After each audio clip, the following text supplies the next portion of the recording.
আমরা কুরবানি করার ক্ষেত্রে এখন থেকে 4টা জিনিস মাথায় রাখবো। 1 নম্বরে নিয়তকে পরিশুদ্ধ করব। কুরবানি হবে কার জন্য? আল্লাহর জন্য। 2 নম্বরে হালাল টাকা দিয়ে কুরবানি করতে হবে, হারাম টাকা দিয়ে কুরবানি করা যাবে না।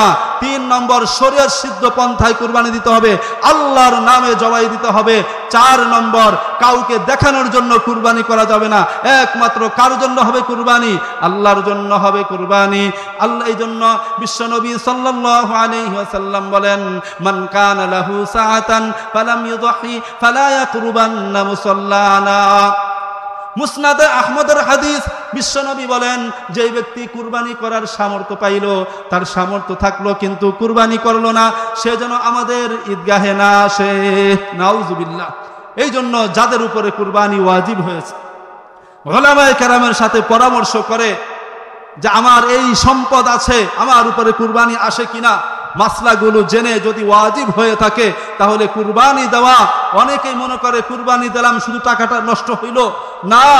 আজকে আপনি কুরবানি দিচ্ছেন, যদিও বাহ্যিকভাবে কিছু টাকা নষ্ট হয়ে যাচ্ছে, দেখা যায় টাকা খরচ হয়ে যাচ্ছে, কিন্তু এই আল্লাহ তাআলার বিধানকে পালন করার জন্য কুরবানি দেওয়ার কারণে আল্লাহ যে কোন দিক দিয়া অপরিকল্পিতভাবে, অকল্পনীয়ভাবে আপনাকে রিজিক দান করবেন, সম্পদ দান করবেন, আপনি কল্পনাও করতে পারবেন না। আর যদি টাকা খরচ হয়ে যাবে, এই জন্য আমি কুরবানিকে পরিত্যাগ করি, এই বিধানকে আমি পালন না করি, আল্লাহ যে কোন দিক দিয়ে আমার আপনার নিবেন, জড়ো হাওয়া এসে যেরকম সব কিছুকে দুমড়ে মুচড়ে শেষ করে দেয়, এমন একটা জড়ো হাওয়া আমার আপনার জীবনে চলে আসবে, যার কারণে আমার সব কিছু লন্ডভন্ড হয়ে যাবে, আমার সম্পদ থাকবে না, দেউলিয়া হয়ে আমাকে পথে দাঁড়ে ঘুরতে হবে। এরকম প্রমাণ আছে কিনা ভাই? এই জন্য আমাদের কুরবানি কার জন্য হবে? আল্লাহর জন্য হবে। আমরা যেই কুরবানি করি, এই কুরবানি আমরা আল্লাহ তাআলার নৈকট্য অর্জনের জন্য করে থাকি। যেই কুরবানি আমরা করি, এটা আল্লাহ তাআলার নৈকট্য অর্জনের জন্য আমরা করে থাকি। আল্লাহ রব্বুল ইজ্জত ওয়াল জালাল সূরাতুল আনআমের 162 এবং 63 নম্বর আয়াতে বলেন, কুল ইন্না সলাতি ওয়া নুসুকি ওয়া মাহইয়ায়া ওয়া মামাতি লিল্লাহি রাব্বিল আলামিন। কুল ইন্না সলাতি ওয়া নুসুকি ওয়া মাহইয়ায়া ওয়া মামাতি লিল্লাহি রাব্বিল আলামিন লা শারীকা লাহু وبذلك أمرت وأنا أول المسلمين। আল্লাহ রব্বুল ইজ্জত ওয়াল জালাল তার প্রিয় হাবিব রাসূল আকরাম সাল্লাল্লাহু আলাইহি ওয়াসাল্লাম কে বলেন, হে নবী, আপনি এভাবে বলুন, ইন্না সলাতি, আমার নামাজ, ওয়া নুসুকি, আমার কুরবানি, ওয়া মাহইয়ায়া, আমার জীবন, ওয়া মামাতি লিল্লাহি রাব্বিল আলামিন, আমার জীবন, আমার মরণ সব কিছুই বিশ্ব জগতের প্রতিপালক আল্লাহ তাআলার জন্য। লা শারীকা লাহু, যে আল্লাহর কোনো শরীক নাই, ওয়া বিযালিকা উমিরতু, আর আমি এই ব্যাপারে আদিষ্ট হয়েছি, ওয়া আনা আউয়ালুল মুসলিমিন, আর আমি হলাম একজন নির্ভেজাল খাঁটি মুসলমান। বিশ্বনবী সাল্লাল্লাহু আলাইহি ওয়াসাল্লাম আরেক জায়গায় বলেন, ওয়া আনা মিনাল মুসলিমিন, আমি হলাম মুসলমানদের অন্তর্ভুক্ত একজন মুসলমান। তাহলে আমাদের নামাজ, আমাদের কুরবানি সবকিছু কার জন্য বলেন? আল্লাহর জন্য হবে। কার নৈকট্য অর্জনের জন্য? আল্লাহর নৈকট্য অর্জনের জন্য হবে। দুনিয়ার কোনো মানুষের জন্য নয়, দুনিয়ার কাউকে দেখানোর জন্য নয়, দুনিয়ার যশ খ্যাতি অর্জনের জন্য নয়, একমাত্র আল্লাহ তাআলার জন্য আমাদের কুরবানিটা হতে হবে, আল্লাহর নৈকট্য অর্জনের জন্য। আমরা কুরবানি করি কি জন্য ভাই? আল্লাহর নৈকট্য অর্জনের জন্য। এই জন্য আমাদের নিয়ত থাকবে কি? আল্লাহর নৈকট্য অর্জন। 3 নম্বরে আমরা কুরবানি করি সাইয়্যিদুনা হযরত ইব্রাহিম আলাইহিস সালামের সুন্নতকে জিন্দা করার জন্য। আল্লাহ রাব্বুল ইজ্জাতুল জালাল সূরাতুস সাফফাতের মধ্যে বলেন, فَلَمَّا بَلَغَ مَعَهُ السَّعْيَ قَالَ يَا بُنَيَّ إِنِّي أَرَى فِي الْمَنَامِ أَنِّي أَذْبَحُكَ فَانظُرْ مَاذَا تَرَى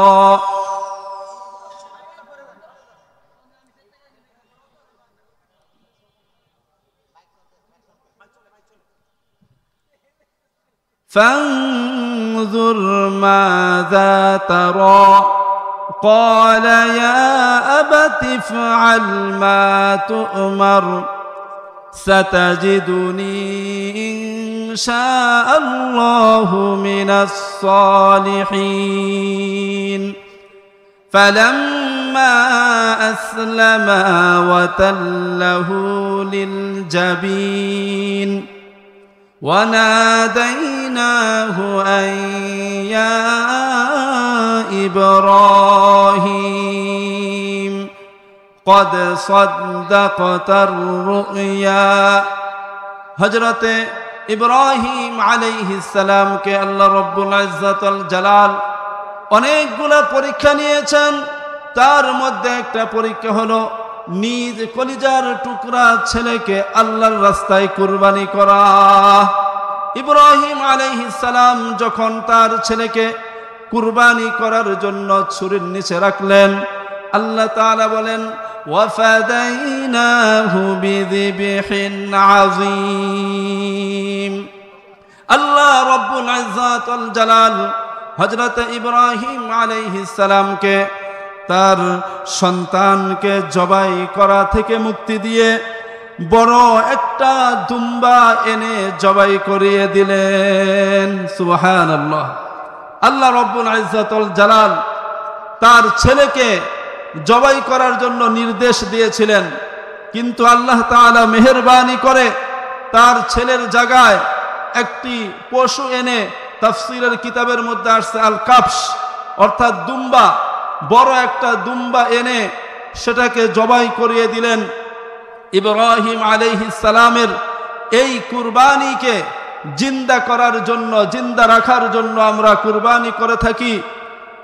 সাহাবায়ে কেরাম রিজওয়ানুল্লাহি তাআলা আলাইহিম আজমাইন ইবনে মাজাহ শরীফের 3127 নম্বর হাদিস عن زيد بن أرقام رضي الله تعالى عنه قال قال أصحاب رسول الله صلى الله عليه وسلم হযরত যায়েদ ইবনে আরকাম রাদিয়াল্লাহু তাআলা আনহু বলেন, সাহাবায়ে কেরাম রিজওয়ানুল্লাহি তাআলা আলাইহিম আজমাইন বিশ্বনবী সাল্লাল্লাহু আলাইহি ওয়াসাল্লামের কাছে জানতে চাইলেন, মা হাদিহিল আযাহি ইয়া রাসূলুল্লাহ, ইয়া রাসূলুল্লাহ আমরা যেই কুরবানি করি এই কুরবানি এর হাকিকত কি?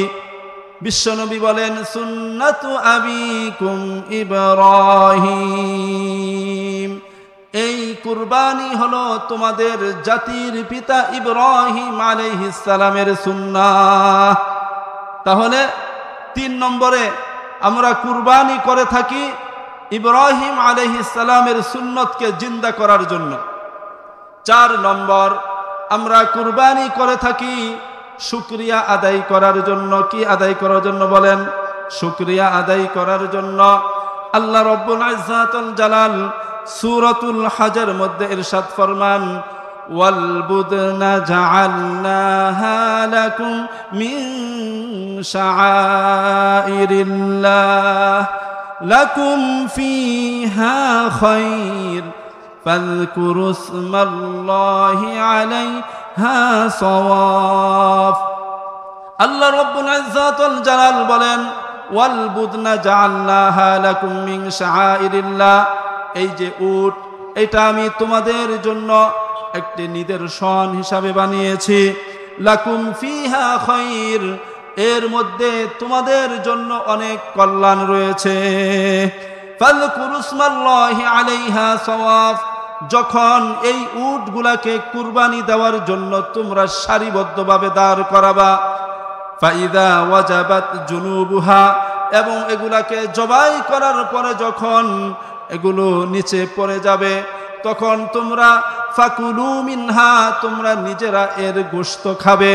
ওয়া আত'ইমুল কানিআ ওয়াল মু'তার, এবং যারা লজ্জার কারণে অভাবী হওয়ার পরেও যারা তোমাদের কাছে কিছু চায় না তাদেরকেও খাওয়াবা, এবং যারা চায় তাদেরকেও খাওয়াবা, অর্থাৎ আত্মীয় স্বজন এবং গরিব মিসকিনদেরকেও তোমরা খাওয়াইবা।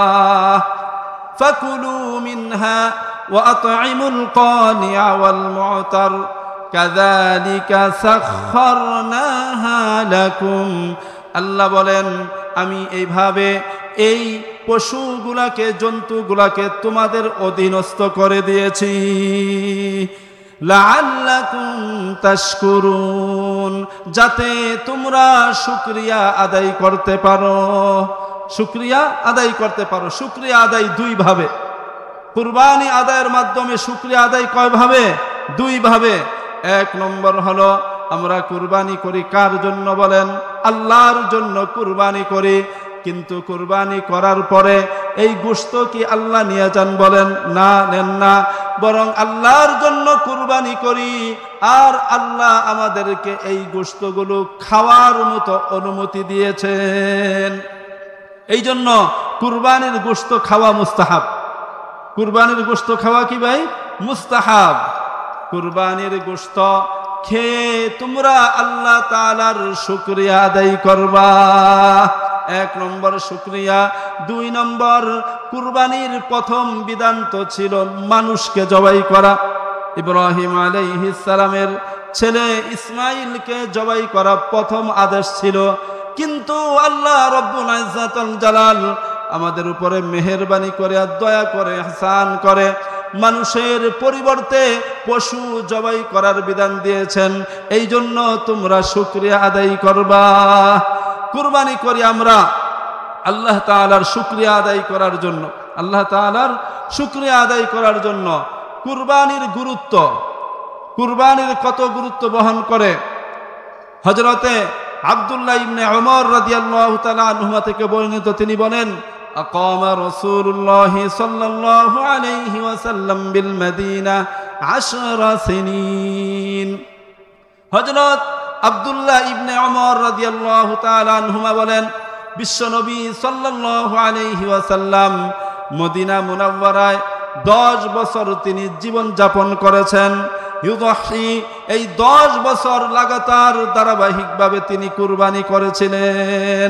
একজন পয়গম্বর, রাহমাতুল লিল আলামিন বিশ্বনবী সাল্লাল্লাহু আলাইহি ওয়াসাল্লাম, যিনি মদিনার 10 বছরের জিন্দেগিতে কোনো দিনও কোনো বছরই তিনি কুরবানি পরিহার করেন নাই। প্রতি বছর ইউদাহি তিনি কুরবানি করেছেন। তাহলে এর থেকেই বোঝা আসে কুরবানির কত গুরুত্ব রয়েছে। একজন পয়গম্বর যে আমলকে কোনো বছর ছাড়েন নাই, রাহমাতুল লিল আলামিন বিশ্বনবী সাল্লাল্লাহু আলাইহি ওয়াসাল্লাম প্রতি বছর যেই আমলটা করেছেন, এর থেকেই বোঝা যায় কুরবানির অনেক গুরুত্ব রয়েছে। এই জন্য আমাদেরকেও যাদের উপরে কুরবানি ওয়াজিব হয়েছে, এই কুরবানির গুরুত্ব দিয়ে কুরবানি আদায় করা, উলামায়ে কেরামের সাথে পরামর্শ করে নিজের কুরবানি কিভাবে দিতে হবে সেটা জেনে সেভাবে আমল করা। কুরবানির অনেক ফজিলত রয়েছে। এক নম্বর ফজিলত, আম্মা জান আয়েশা সিদ্দিকা রাদিয়াল্লাহু তাআলা আনহা থেকে বর্ণিত, বিশ্বনবী সাল্লাল্লাহু আলাইহি ওয়াসাল্লাম বলেছেন, তিরমিজি শরীফের হাদিস, আন আয়েশা রাদিয়াল্লাহু তাআলা আনহা আন্না রাসূলুল্লাহি সাল্লাল্লাহু আলাইহি ওয়াসাল্লাম قال ما عمل ابن آدم من عمل يوم النحر أحب إلى الله من إهراق الدم। বিশ্বনবী সাল্লাল্লাহু আলাইহি ওয়াসাল্লাম বলেন, কুরবানির দিনে কুরবানি করা থেকে শ্রেষ্ঠ আর কোন আমল আল্লাহ তাআলার কাছে নাই। কুরবানির দিনে সবচেয়ে আহাব্বা ইলাল্লাহি মিন ইহরাকিদ দাম। কুরবানির দিনে সবচেয়ে শ্রেষ্ঠ আমল কোনটি? কুরবানি করা। জিলহজ মাসের 10 তারিখে কুরবানি করা, এটাই আল্লাহর কাছে সবচেয়ে শ্রেষ্ঠ এবং সবচেয়ে বড় আমল। এই সবচেয়ে শ্রেষ্ঠ এবং বড় আমলটা যদি আমি আপনি ওই দিন করতে পারি, তাহলে আমি আপনিও আল্লাহ তাআলার কাছে কি হব? শ্রেষ্ঠ হব। এই জন্য যাদের উপরে কুরবানি ওয়াজিব হয়েছে তারা কুরবানির দিনে কুরবানি করবে, এটাই আল্লাহর পক্ষ থেকে তাদের উপরে বিধান। 2 নম্বর ফজিলত, কুরবানি পশুর শিং আছে, পশম আছে এবং খুর আছে। বিশ্বনবী সাল্লাল্লাহু আলাইহি ওয়াসাল্লাম হাদিসের মধ্যে ইরশাদ ফরমান, ওয়া ইন্নাহা লাতাতি ইয়াউমাল কিয়ামাতি বিকুরুনিহা ওয়া আশআরিহা ওয়া আযলাফিহা। বিশ্বনবী বলেন, এই যে কুরবানির পশু, এই কুরবানির পশু কাল কিয়ামতের মাঠে তার যেই শিং আছে এবং পশম আছে এবং তার খুর আছে, এগুলো সহ কুরবানি দাতার পক্ষে সাক্ষী হয়ে আল্লাহর সামনে দাঁড়াবেন। সুবহানাল্লাহ। 2টা ব্যাখ্যা, হয়তো এই শিং, পশম এবং তার খুর স্বয়ং এগুলি সেদিন উপস্থিত করা হবে এবং আল্লাহ তাআলার কাছে কুরবানি দাতার পক্ষে সাক্ষী দিবে, অথবা এই কুরবানি দেওয়ার কারণে এই শিং এবং পশম, খুর এগুলোর বিনিময়ে আল্লাহ তাআলা যেই নেকি দান করেছিলেন সেই নেকিগুলো কাল কিয়ামতের মাঠে কুরবানি দাতার পক্ষে সাক্ষী হয়ে আল্লাহর সামনে দাঁড়িয়ে যাবে। সুবহানাল্লাহ। কুরবানির 2 নম্বর ফজিলত, এই কুরবানির পশু আমাদের জন্য কি হবে ভাই? সাক্ষী হবে, আল্লাহ তাআলার কাছে সাক্ষী হবে। বিশ্বনবী সাল্লাল্লাহু আলাইহি ওয়াসাল্লাম বলেন, ওয়া ইন্নাদ দামা লা ইয়াকউ মিনাল্লাহি বিমাকানিন ক্বাবলা আন ইয়াকা আলাল আরদি। এই কুরবানির পশুর যেই রক্ত আছে, এই রক্তগুলা জমিনে পড়ার আগেই আল্লাহ তাআলার কাছে বিশেষ এক মর্যাদা লাভ করে, বিশেষ এক মর্যাদা লাভ করে। বিশ্বনবী সাল্লাল্লাহু আলাইহি ওয়াসাল্লাম আরেক হাদিসের মধ্যে বলেন, এই কুরবানির পশুর যেই পশম আছে, প্রত্যেকটা পশমের বিনিময়ে এক একটা করে নেকি আল্লাহ তাআলা দান করবেন। সুবহানাল্লাহ। সাহাবায়ে কেরাম আল্লাহর রাসূলকে প্রশ্ন করলেন, ফামা লানা ফিহা ইয়া রাসূলুল্লাহ, ইয়া রাসূলুল্লাহ, এই কুরবানি যদি আমরা করি তাহলে এর বিনিময়ে আমরা কি পাবো? বিশ্বনবী বলেন, বিকুল্লি শাআরাতিন হাসানাতুন, প্রত্যেকটা পশমের বিনিময়ে তোমাদেরকে এক একটা নেকি দান করা হবে। সুবহানাল্লাহ। সাহাবায়ে কেরাম প্রশ্ন করলেন, ফাসসুফু ফিহা ইয়া রাসূলুল্লাহ, ইয়া রাসূলুল্লাহ, কিছু প্রাণী তো আছে, পশু আছে যেগুলোর গায়ে হালকা হালকা লোম পশম, আর কিছু পশু আছে যেরকম ভেড়া, এগুলোর তো অনেক অনেক পশম হয়ে থাকে। বিশ্বনবী বলেন, বিকুল্লি শাআরাতিন মিনাস সুফি হাসানাতুন, এরকম ঘন ঘন প্রত্যেকটা পশমের বিনিময়ে আল্লাহ নেকি দান করবেন। সুবহানাল্লাহ। কুরবানির পশুর আপনি কুরবানি দিবেন, যেই পশুটা কুরবানি দিচ্ছেন এই পশুর গায়ে কতটা লোম আছে গণে শেষ করতে পারবেন? ওই দিন শেষ হয়ে যাবে, পার হয়ে যাবে, কিন্তু গণা শেষ হবে না। তাহলে বুঝুন কি পরিমাণ নেকি আল্লাহ তাআলা দান করবেন। আল মুস্তাদরাক লিল হাকিম একটা বড় হাদিসের কিতাব, এই কিতাবের মধ্যে আসছে বিশ্বনবী সাল্লাল্লাহু আলাইহি ওয়াসাল্লাম তার কলিজার টুকরা নয়নমণি ফাতেমা রাদিয়াল্লাহু তাআলা আনহাকে বললেন, হে ফাতেমা, তুমি যেই কুরবানি করো এই কুরবানির বদৌলতে আল্লাহ তাআলা তোমাকে কি দান করবে জানোনি? এই কুরবানির ফজিলত কি জানোনি? বিশ্বনবী বললেন, ফাইন্না লাকি বিআউয়ালি কতরাতিন তাকতুরু মিনাদ দাম। বিশ্বনবী বলেন, হে ফাতেমা, এই যে তুমি যেই পশু যেই জন্তু কুরবানি করো, এই কুরবানির প্রত্যেকটা পশুর প্রথম রক্তটাই পড়ার আগে আগে ইউগফারু লাকি মা সালাফা মিন যুনুবিক, রক্ত পড়ার প্রথম ফুটাটা পড়ার আগে আগেই তোমার জিন্দেগীর সমস্ত গুনাহগুলোকে আল্লাহ মাফ করে দিবেন। সুবহানাল্লাহ।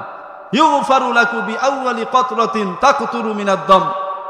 কুরবানির পশুর যেই রক্ত প্রবাহিত হয় এর প্রথম ফুটাটা পড়ার আগে আগে আল্লাহ রব্বুল ইজ্জাত ওয়াল জালাল তোমার জীবনের ইউগফারু লাকি মা সালাফা মিন যুনুবিক, তোমার পিছনের সমস্ত গুনাহগুলোকে আল্লাহ মাফ করে দিবেন। সুবহানাল্লাহ।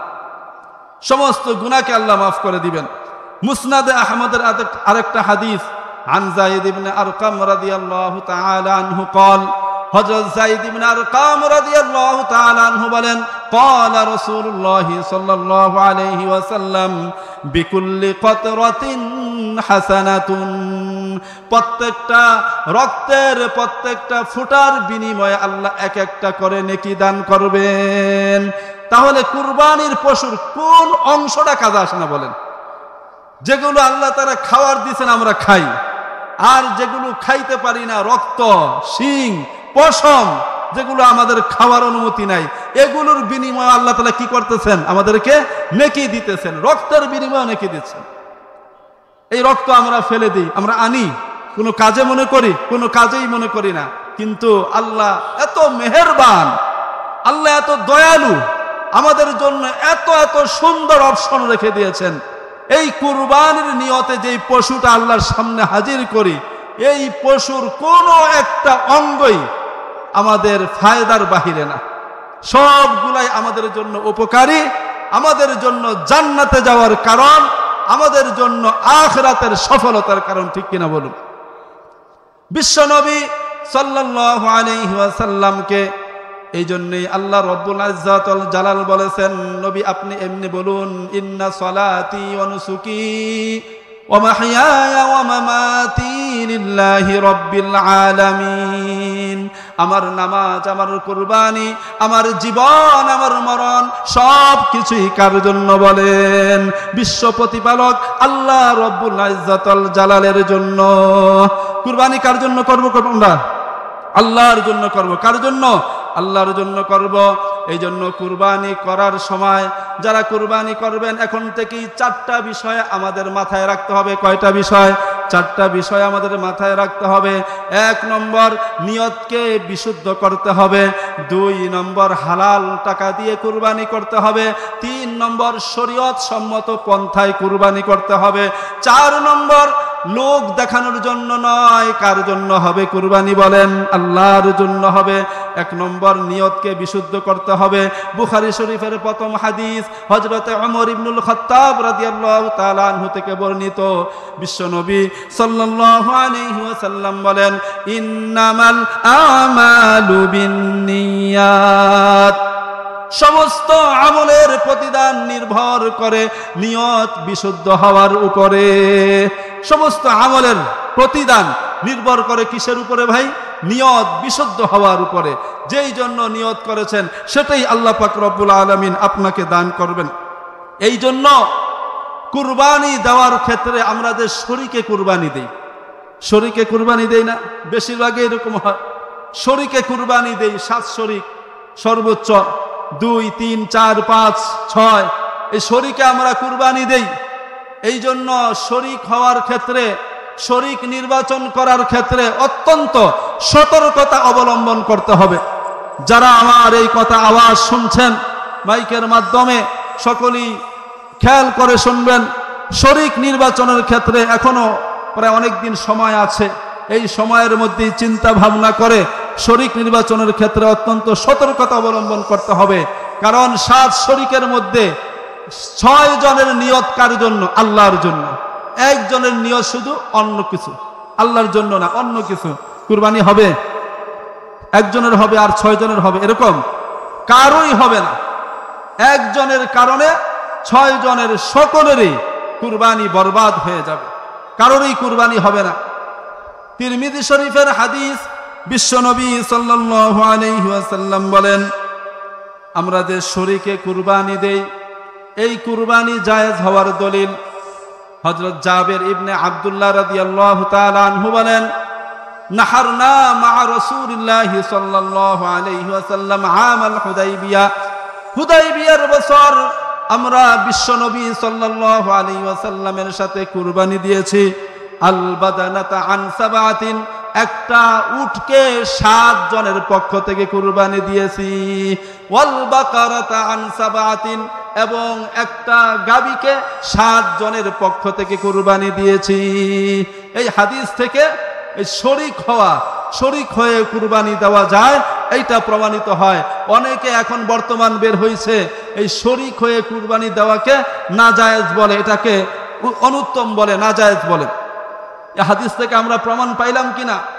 জাবের ইবনে আব্দুল্লাহ রাদিয়াল্লাহু তাআলা আনহু বলেন, আমরা রাসূলের সাথে কুরবানি দিয়েছি হুদাইবিয়ার বছর, একটা উটে এবং একটা গাবীতে 7 জন করে 7 জনের পক্ষ থেকে আমরা কুরবানি দিয়েছি। নাসাই শরীফের হাদিস, নিয়তকে বিশুদ্ধ করতে হবে। ক্বালা রাসূলুল্লাহ সাল্লাল্লাহু আলাইহি ওয়াসাল্লাম, ইন্নাল্লাহা লা ইয়াকবালু মিনাল আমালি ইল্লা মা কানা লাহু খালিসান। যদি আমলটাকে একমাত্র কেবলমাত্র আল্লাহর জন্য না করা হয়, আল্লাহ তা কবুল করেন না। কোন আমলকে যদি আল্লাহর জন্য না করা হয়, তাহলে সেই আমল আল্লাহ তাআলা কি করেন না? কবুল করেন না। সূরাতুল হজের মধ্যে আল্লাহ রাব্বুল ইজ্জত ওয়াল জালাল বলেন, লা ইয়ানালাল্লাহা লুহুমুহা ওয়ালা দিমাউহা ওয়ালাকিন ইয়ানালুহু তাকওয়া মিনকুম। আমরা আপনারা যেই কুরবানি দেই, এই কুরবানির তার গোশত, তার রক্ত, এগুলো আল্লাহর কাছে যায় না, বরং ওয়ালাকিন ইয়ানালুহু তাকওয়া মিনকুম, তোমাদের অন্তরের মধ্যে যেই নিয়ত রয়েছে, যেই তাকওয়া রয়েছে, সেটা আল্লাহ দেখেন। এটাই আল্লাহ তাআলার কাছে যায়। কোন নিয়তে কুরবানি দিচ্ছি? রাজনৈতিক স্বার্থ হাসিলের জন্য, সমাজের মানুষ কি বলবে সম্মান অর্জনের জন্য, মানুষকে দেখানোর জন্য, নাকি কোনো স্বার্থ হাসিলের জন্য, নাকি আল্লাহর জন্য দিচ্ছি? জানেন তিনি কে? আল্লাহ। যিনি আমার এই দিলের খবর জানেন তিনি কে বলেন? আল্লাহ। সেই আল্লাহর জন্যই আমার আপনার কুরবানি হবে। বিশ্বনবী সাল্লাল্লাহু আলাইহি ওয়াসাল্লাম বলেন, সালাতুল লা ইউদিল্লু, 3টা বিষয় এমন রয়েছে যেই 3টি ক্ষেত্রে লা ইউদিল্লু আলাইহিন্না কলবু রাজুলিন, কোন মুমিনের দিল খেয়ানত করতে পারে না। 3টা ক্ষেত্রে এমন রয়েছে যেই 3টা ক্ষেত্রে মুমিনের দিল কখনো খেয়ানত করতে পারে না। সেটা হলো, 1 নম্বর হলো ইখলাসুল আমালি লিল্লাহ। মুমিনের সব আমল হবে কার জন্য বলেন? আল্লাহর জন্য। মুমিনের সব আমল হবে একমাত্র আল্লাহ তাআলার জন্য। তাহলে নিয়তকে 1 নম্বর যে বিষয়টা আমাদের মাথায় রাখতে হবে, সেটা হলো নিয়তকে শুদ্ধ করতে হবে। একমাত্র আল্লাহর জন্যই কুরবানি হবে, এই নিয়ত আমাদেরকে পরিশুদ্ধ করতে হবে। 2 নম্বর, হালাল টাকা দিয়া কুরবানি করতে হবে। কি দিয়া কুরবানি করতে হবে? হালাল টাকা দিয়া কুরবানি করতে হবে। বিশ্বনবী বলেন, ইয়াতি আলান নাসি জামানুন, মানুষের মাঝে এমন একটা সময় আসবে, এমন একটা সময় অতিক্রান্ত হবে, বিশ্বনবী বলেন, লা ইউবালিল মারউ মা আখাযা মিনহু আমিনাল হালালি আও মিনাল হারাম।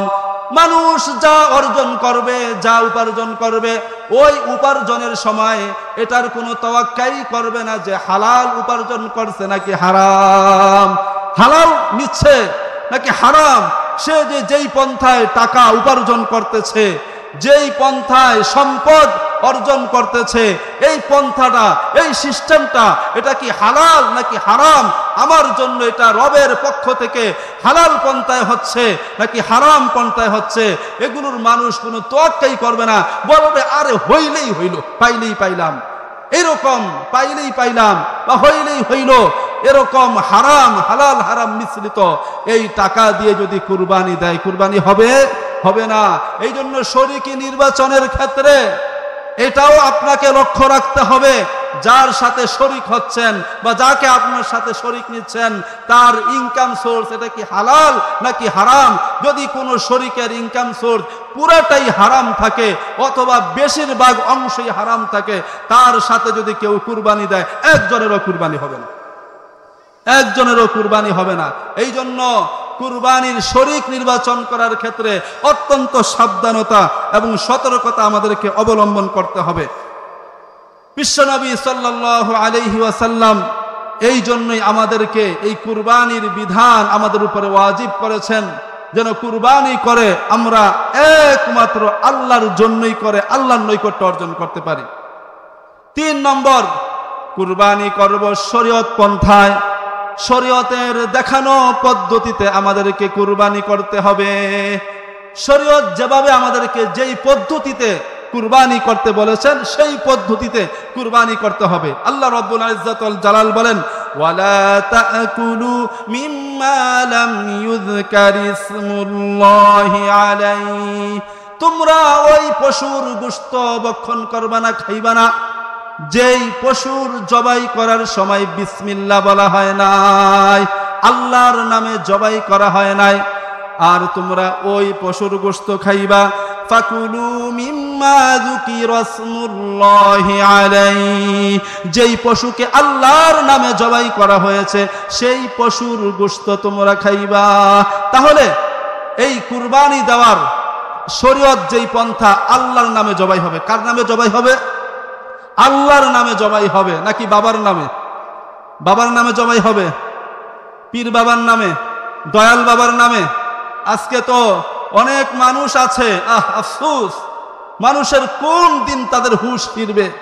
অনেক মানুষ আছে নিজের বাড়িতে কুরবানি না দিয়ে, নিজের আত্মীয় স্বজন না খেয়ে থাকে, তাদের পাশে না থেকে ওই কুরবানির পশুটাকে নিয়ে বিশাল বহর বানিয়ে বাবার দরবারে চলে যায়, সেখানে গিয়ে নজরানা পেশ করবে, বাবার নামে কুরবানি দিবে। বলেন নাউজুবিল্লাহ।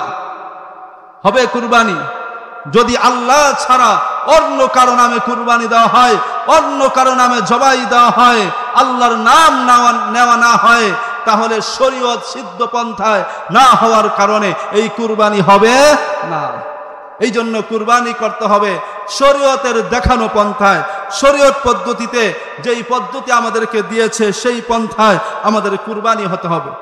আবার অনেকে এখন আছে কুরবানির পশু একটু আগে, অনেক আগে কিনে নিয়ে এসে বিভিন্ন অঞ্চলে এটা চালু আছে, ওই কুরবানির পশুকে নিয়ে বিভিন্ন ধরনের বেদাতি কার্যকলাপ, সাজানো গোছানো, এটাকে নিয়ে আবার একটু অনুষ্ঠান করা, এই সমস্ত বিভিন্ন কিছু পরিবারের মধ্যে পার্টি দেওয়া, এগুলো বিভিন্ন বেদাতি কার্যক্রম অনেক এলাকায় চালু আছে। এরকম কোনো বেদাত কুরবানিকে কেন্দ্র করে করা যাবে না। কারণ বিশ্বনবী সাল্লাল্লাহু আলাইহি ওয়াসাল্লাম বলেছেন, মান আহদাসা ফি আমরিনা হাদা মা লাইসা মিনহু ফাহুয়া রাদ্দুন। আমাদের এই ইসলামের মধ্যে, আমাদের এই ধর্মের মধ্যে কেহ যদি কোনো এমন জিনিসকে ইসলামের মধ্যে ইবাদতের নামে সওয়াবের আশায় নতুন কিছু আবিষ্কার করে, সংযোজন করে, তাহলে এটাকেই বলা হয় বেদআত এবং এটা পরিত্যাজ্য। ইমাম মালিক রাহমাতুল্লাহি আলাইহি বলেন, মান ইবতাদা ফিল ইসলাম, আজকে যত বেদআতিরা আছে, সমস্ত বেদআতিদের কাছে, তাদের কাছে যেই দলিল, এগুলো হলো যত ধরনের জাল বর্ণনা আছে, জাল হাদিস আছে, ইসরাইলি রওয়ায়াত আছে। কোরআন ও হাদিসের তাফসীরের মধ্যে যে সকল ইসরাইলি রওয়ায়াত আছে, হাদিসের মধ্যে যে সমস্ত জাল হাদিস আছে, এই ইসরাইলি রওয়ায়াতগুলোকে চটকদার, আকর্ষণযুক্ত এই রওয়ায়াতগুলোকে নিজেদের পক্ষে নিয়ে এবং জাল হাদিসগুলোকে নিয়ে তারা বেদআতের পক্ষে দলিল দিয়ে বেদআতি কাজগুলোকে সমাজের মধ্যে বিভিন্নভাবে তারা সয়লাভ করার অপচেষ্টা চালিয়ে যাচ্ছে। ইমাম মালিক রাহমাতুল্লাহি আলাইহি বলেন, মান ইবতাদা ফিল ইসলাম, যেই ব্যক্তি ইসলামের মধ্যে কোনো নতুন কিছু সংযোজন করবে, বিদআতান, সেটাকেই বলা হয় বেদআত, ইয়ারাহা হাসানাতান, আর ওইটাকে সে মনে করে যে এটা তো খুব সুন্দর একটা জিনিস। অনেক বেদাত আছে দেখতে খুব সুন্দর, যুক্তিতে খুব ভালো ধরে, আমরা তো খুব ভালোই করতেছি, খারাপ তো কিছু করতেছি না, কিন্তু ইসলাম কি বলে? ইমাম মালিক রাহমাতুল্লাহি আলাইহি বলেন, এরকম যে বলবে, ফাকাদ জাআমা, সে মনে করে, আন্না মুহাম্মাদান ক্বাদ খানা রিসালাতান, সে মনে করে বিশ্বনবী রাহমাতুল লিল আলামিন সাল্লাল্লাহু আলাইহি ওয়াসাল্লাম তার দ্বীনের তাবলীগের ব্যাপারে খেয়ানত করেছেন। বলেন নাউজুবিল্লাহ। সে মনে করে যে আল্লাহর রাসূল বিষয়টা বুঝেন নাই, তা আমরা একটু বুঝিয়ে যেন সংযোজন করে দিলাম। নাউজুবিল্লাহ। এই জন্য সমস্ত হক্কানি উলামায়ে কেরামের তত্ত্বাবধান থেকে সমস্ত বেদআতীদেরকে বয়কট করে তাদের থেকে নিজেকে গুটিয়ে এনে হক্কানি উলামায়ে কেরামের ছায়াতলে আমাদেরকে আশ্রয় নিতে হবে, ঠিক কিনা বলুন? আজকের এই মাহফিল গোসারহারের সমস্ত হক্কানি উলামায়ে কেরাম, সমস্ত উলামায়ে কেরামের চেষ্টার ফসল আজকের এই মাহফিল। এখানে উলামায়ে কেরামের মিলন মেলা হবে। পুরা শরীয়তপুর অঞ্চলের উলামায়ে কেরামরা, বড় বড় আলেমরা এখানে আসবেন। আমরা খুশি না বেজার ভাই? আমরা শেষ পর্যন্ত থাকবো তো ইনশাআল্লাহ। এশারের পরে পরে আমাদের বিশেষ মেহমান যারা ঢাকা থেকে আসতেছেন তারা আলোচনা শুরু করে দিবেন। 4 নম্বর, কাউকে দেখানোর জন্য কুরবানি করা যাবে না। কার জন্য করতে হবে বলেন? আল্লাহর জন্য। কার জন্য করতে হবে? আমাদের কুরবানি রিয়া মুক্ত হতে হবে, আমাদের কুরবানি লৌকিকতা মুক্ত হতে হবে, আমাদের কুরবানি কাউকে দেখানোর জন্য হবে না, একমাত্র আল্লাহর জন্য হবে। বিশ্বনবী সাল্লাল্লাহু আলাইহি ওয়াসাল্লাম বলেন, মান ইউরাইল্লাহ, যেই ব্যক্তি দুনিয়াতে কাউকে দেখানোর জন্য আমল করবে, কুরবানি করবে, কিয়ামতের মাঠেও কিন্তু আল্লাহ দেখায়া দিব। আল্লাহ কি দেখায়া দিব? ওই যে দাউ দাউ করে আগুন জ্বলতেছে জাহান্নাম, ওটা দেখায়া দিব। যেই ব্যক্তি ওমাই ইউসাম্মিউহুল্লাহ, যে দুনিয়াতে কুরবানি দিবে, আমল করবে, দান করবে, সাদাকা করবে, প্রশংসা কুরানোর জন্য, মানুষ ভালো বলবে, দানবীর বলবে, দানশীল বলবে, এই জন্য করবে, ইউসাম্মিউহুল্লাহ, কিয়ামতের মাঠেও আল্লাহ তাকে শোনায়া দিবেন, তুমি দুনিয়াতে প্রশংসা অর্জনের জন্য করছো, মানুষকে দেখানোর জন্য করছো, মানুষ তো দেখছে, প্রশংসাও করছে, তুমি পায়া ফেলছো, এখন আখিরাতে তোমার জন্য কোনো অংশ নাই। এই জন্য আমরা কুরবানি করার ক্ষেত্রে এখন থেকে 4টা জিনিস মাথায় রাখবো। 1 নম্বরে নিয়তকে পরিশুদ্ধ করব। কুরবানি হবে কার জন্য? আল্লাহর জন্য। 2 নম্বরে হালাল টাকা দিয়ে কুরবানি করতে হবে, হারাম টাকা দিয়ে কুরবানি করা যাবে না। 3 নম্বর, শরীয়ত সিদ্ধ পন্থায় কুরবানি দিতে হবে, আল্লাহর নামে জবাই দিতে হবে। 4 নম্বর, কাউকে দেখানোর জন্য কুরবানি করা যাবে না, একমাত্র কার জন্য হবে কুরবানি? আল্লাহর জন্য হবে কুরবানি। আল্লাহ, এই জন্য বিশ্বনবী সাল্লাল্লাহু আলাইহি ওয়াসাল্লাম বলেন, মান কানা লাহু সাআতান ফালাম ইউযহি ফালা ইয়াকরুবান্না মুসাল্লানা। মুসনাদে আহমদের হাদিস, বিশ্বনবী বলেন, যে ব্যক্তি কুরবানি করার সামর্থ্য পাইল, তার সামর্থ্য থাকলো কিন্তু কুরবানি করলো না, সে যেন আমাদের ঈদগাহে না আসে। নাউজুবিল্লাহ। এই জন্য যাদের উপরে কুরবানি ওয়াজিব হয়েছে, উলামায়ে কেরামের সাথে পরামর্শ করে যে আমার এই সম্পদ আছে, আমার উপরে কুরবানি আসে কিনা, মাসলাগুলো জেনে যদি ওয়াজিব হয়ে থাকে তাহলে কুরবানি দেওয়া। অনেকেই মনে করে কুরবানি দিলাম শুধু টাকাটা নষ্ট হইল না। আজকে আপনি কুরবানি দিচ্ছেন, যদিও বাহ্যিকভাবে কিছু টাকা নষ্ট হয়ে যাচ্ছে, দেখা যায় টাকা খরচ হয়ে যাচ্ছে, কিন্তু এই আল্লাহ তাআলার বিধানকে পালন করার জন্য কুরবানি দেওয়ার কারণে আল্লাহ যে কোন দিক দিয়া অপরিকল্পিতভাবে, অকল্পনীয়ভাবে আপনাকে রিজিক দান করবেন, সম্পদ দান করবেন, আপনি কল্পনাও করতে পারবেন না। আর যদি টাকা খরচ হয়ে যাবে, এই জন্য আমি কুরবানিকে পরিত্যাগ করি, এই বিধানকে আমি পালন না করি, আল্লাহ যে কোন দিক দিয়ে আমার আপনার নিবেন, জড়ো হাওয়া এসে যেরকম সব কিছুকে দুমড়ে মুচড়ে শেষ করে দেয়, এমন একটা জড়ো হাওয়া আমার আপনার জীবনে চলে আসবে, যার কারণে আমার সব কিছু লন্ডভন্ড হয়ে যাবে, আমার সম্পদ থাকবে না, দেউলিয়া হয়ে আমাকে পথে দাঁড়ে ঘুরতে হবে। এরকম প্রমাণ আছে কিনা ভাই? এই জন্য আমাদের কুরবানি কার জন্য হবে? আল্লাহর জন্য হবে।